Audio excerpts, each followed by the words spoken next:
I searched 28 MMA rated websites to find the 6 biggest events in July. Number 1 is UFC 304. This event will shake the whole world.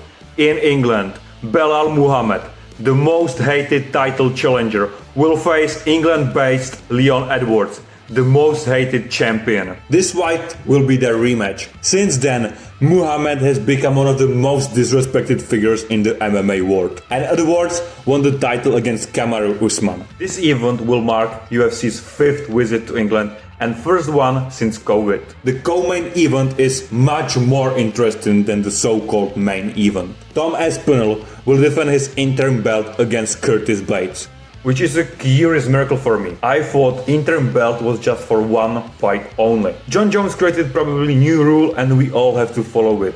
If you have another opinion, write me in the comments. I'm looking forward. In my opinion, this is complete bullshit. And again, it will be their rematch. The last fight was won by Blades.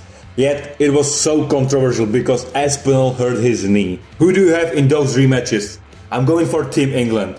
Edwards on points and Aspinall in the first round by submission. This card will definitely end Paddy Baddy's hype. UFC veteran Bobby Green will take on Paddy Pimblett, who is so far undefeated in the UFC. I'm going for Bobby Green on points. Number 2 is the biggest upset of the month, and actually the whole year. More than a year ago, Francis Ngannou joined the PFL, and huge things were expected. Yet, instead of big opponents, we have PFL Mina Riyatu, which is not the biggest event I found, but it's crucial to note for the bigger picture. Is that supposed to be the PFL Africa that Francis fought for?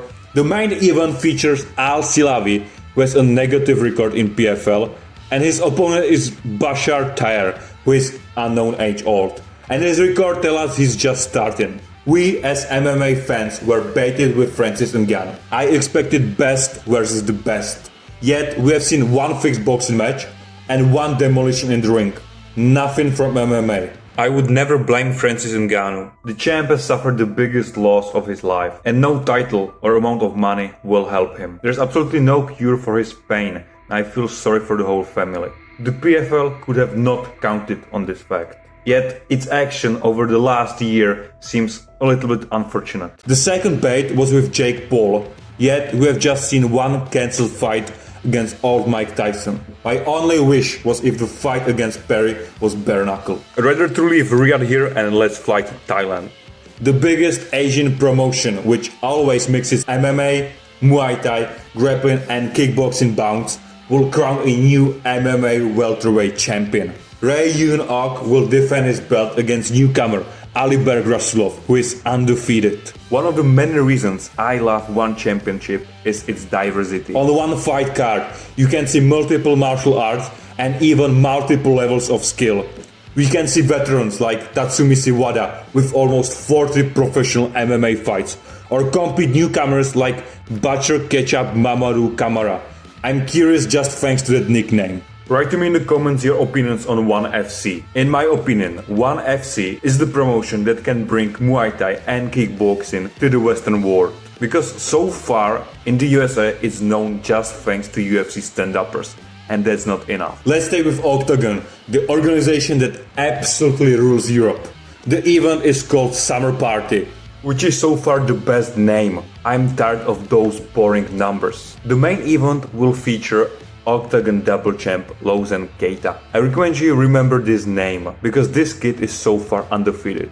His only loss came by injury, and I don't count that. Keita has denied UFC's offer multiple times. The card has mainly people from Slovakia, which is its only disadvantage. Yet proper MMA fans know Ivan Buchinger, who fought against Conor McGregor in Cage Warriors. Another curiosity is that Petr Kniže will fight at a professional level at the age of 46. Back to the rivalry. On the same day, July 20th, KSW will host KSW 96. And now you perfectly understand why those numbers are boring. So if any one of you is a promoter, I recommend you using names, because it's more interesting and easier to remember. KSW and Octagon fight for the #1 spot in whole Europe. Middleweight champion Pavel Pavliak, who is in the top 100 MMA fighters, will defend his belt. Just for your curiosity, Many years ago, UFC visited Glasgow and Pavel Pawlak faced Leon Edwards. Other fights are mostly made up of Polish fighters.